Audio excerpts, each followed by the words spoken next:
Okay, so we have discussed about the folder structure of the entire React application, including the DevOps supported files like Kubernetes, Docker, and GitLab CICD YAML file. Now it's time to understand and discuss about the major component that registering a runner to your GitLab registry. So for that, you should have one virtual machine or you should have one physical machine which is up and running. It can be in your on premises or it can be cloud. So in my case, I have been using AWS cloud. So there I have taken one virtual machine. So this is my virtual machine, and the type of virtual machine is T2 medium of EC2, and this is the IP address, and this is the private IP address. Anyway, I'll delete it, so you don't need to worry about the privacy. But yeah, so this is where I have given the name of my runner as a GitLab runner, and I'm going to use this server to register as a runner to this my GitLab repository. So then only we can run our all the CI/CD pipeline, right? So you should have one runner or multiple runners. It can be group runner or it can be individual project individual runner to be added into your CI/CD pipeline. Then only you can run your all the pipelines via automation. So to do this interactivity, so we should have to create the tags of our GitLab runner, and we should have to use the token for authentication in between our GitLab and the server that we have taken into the AWS. So let's do this activity first. Let's register the runner into a GitLab repository, and then we can go to the practical implementation of each uh, job under the stage. So to do that, I'm going to the settings section and I'm going to the CI/CD. So here I'm going to the runner section to register the runner, and I'm going on the new project runner. So if I click on this, so I'm going to add a new project. The tag of my runner is the CI/CD, and I can give any configuration optional details or how I would like to make my runner. It can be stop stage or protected or lock for current project, and maximum timeout. How many minutes would you like to let this job or runs on this particular runner, and after that it will be get terminated. So you can give all those information while you're configuring this runner. So it's optional. You can make it as complicated if you want, or if you don't want to do it, so just place on create runner. So it will give you the options which operating system that you are using, either it is a Linux, Mac OS, Windows, and a Google Cloud Engine or Google Cloud or Docker or Kubernetes. So accordingly you can take the actions to configure the runner. So in our an entire series, we are going to use the one independent Ubuntu machine. So for that, we're going to use this command, GitLab Runner Register. But hold on. So we just have got the one command. But if I go to my server and if I do any uh, GitLab runner version, so it will throw an error because there is no supported packages has installed on this specific runner. So that's the reason we should have to install the supported packages on this runner. So for that, I brought one documentation here. So we are going to follow this documentation one by one step. So we are going to install all the supported packages of GitLab runner. So first I'm going to update the server of all the latest packages.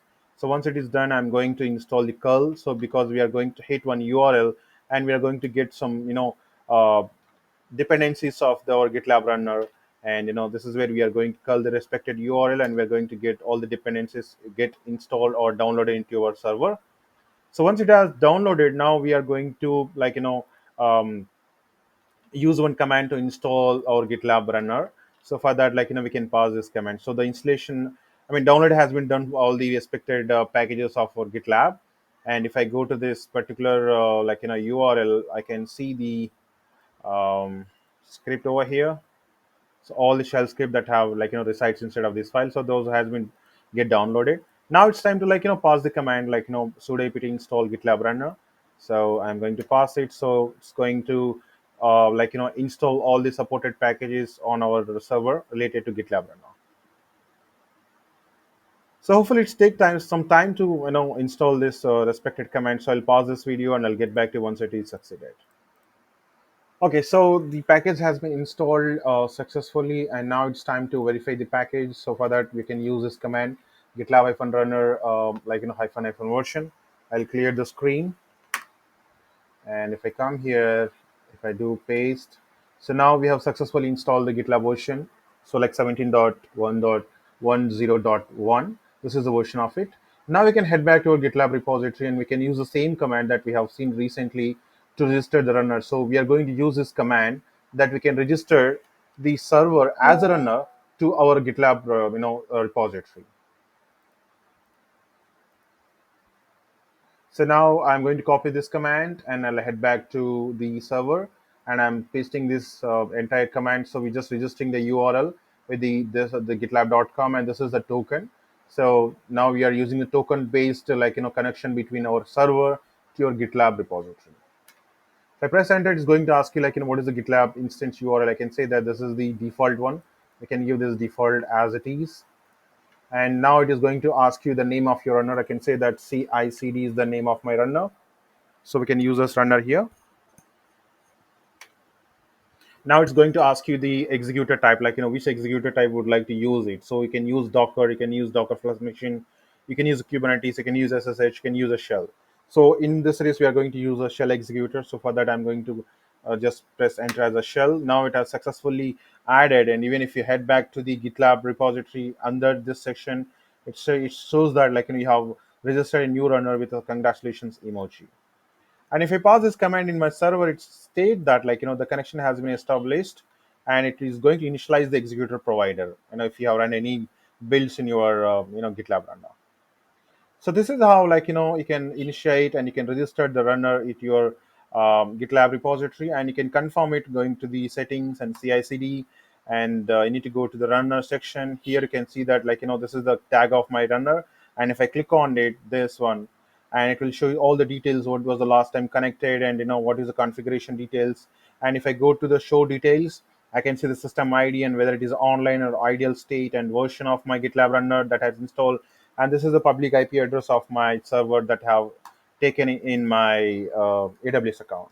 If I match it, this is the public IP address which is matching with the GitLab repository as IP address of runner, and executor is a cell, and this is the processor information and architecture information. And 29 seconds ago, it got connected, and this was the lost contact.